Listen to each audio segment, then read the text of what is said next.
తెలంగాణలో ఎవరు అధికారంలోకి వచ్చినా ఫిరాయింపులు జరగవలసిందేనా? నేతలు అధికారంలో లేకుండా ఉండలేకపోతున్నారా? ప్రభుత్వాలు మారినా పరిస్థితుల్లో మార్పు లేదెందుకు? రాజ్యాంగ విలువలను సాంప్రదాయాలను గౌరవించవలసిన రాజకీయ పార్టీలు అధికారం అండతో విచ్చలవిడిగా ఫిరాయింపులను ప్రోత్సహిస్తున్నాయి. ప్రభుత్వాన్ని అస్థిరపరిచే కుట్రల నుంచి తప్పించుకోవడానికి ఎమ్మెల్యేలను చేర్చుకుంటున్నామని ఒకరు చెబితే, నియోజకవర్గాల అభివృద్ధి పేరుతో ప్రజా ప్రతినిధులను పార్టీలో చేర్చుకుంటున్నామన్నది మరొకరు చెబుతున్నారు. 2014 నుంచి బీఆర్ఎస్ పవర్లో ఉన్న 2 టర్మ్స్ లో కూడా ఫిరాయింపులను ప్రోత్సహించింది.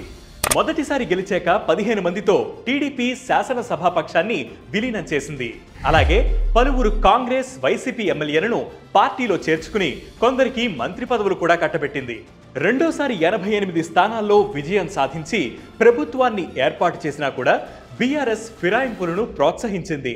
అంతేకాకుండా కాంగ్రెస్ కున్న 18 మంది ఎమ్మెల్యేలలో 3/2 మంది అంటే 12 మంది ఎమ్మెల్యేలను పార్టీలో చేర్చుకుని కాంగ్రెస్ శాసనసభాపక్షాన్ని విలీనం చేసుకుంది. అయితే తెలంగాణలో ప్రభుత్వం మారినా కూడా ఫిరాయింపుల విషయంలో ఎలాంటి మార్పు కనిపించడం లేదు.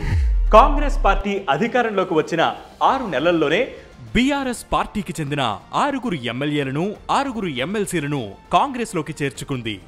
కాంగ్రెస్ నేతలు తరచుగా చెప్పే మాట జై సంవిధాన్. కానీ జై సంవిధాన్ నినాదంతో ఓవైపు తమ రాజకీయ ఎజెండాను అమలు చేస్తున్న కాంగ్రెస్ పార్టీ తెలంగాణలో ఫిరాయింపులను ప్రోత్సహిస్తూ విమర్శలు ఎదుర్కొంటోంది.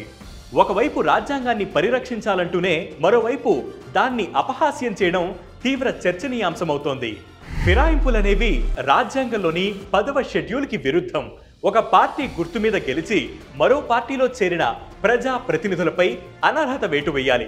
దీనికోసమే 1985లో జరిపిన 52వ రాజ్యాంగ సవరణ ద్వారా షెడ్యూల్ 10 ద్వారా ఫిరాయింపులు నిరోధక చట్టాన్ని ప్రవేశపెట్టారు. అయితే ఓ పార్టీకి చెందిన ఎమ్మెల్యేల్లో 3/2 సరిపడా సభ్యులను పార్టీ మారితే చట్ట ప్రకారం వారిపై అనర్హత వేటు వేయలేరు. ఇటీవల మహారాష్ట్రలో ఇదే జరిగింది. ఏక్నాథ్ షిండే, అజిత్ పవార్ మెజారిటీ ఎమ్మెల్యేలను తన వైపు తిప్పుకున్నారు. చట్టంలోని లొసుగులతో లెజిస్లేటివ్ పార్టీలను విలీనం చేసుకున్నా కూడా ఈ రకమైన సాంప్రదాయం ప్రజల్లోకి తప్పుడు సంకేతాలు పంపుతుందనడంలో సందేహం లేదు.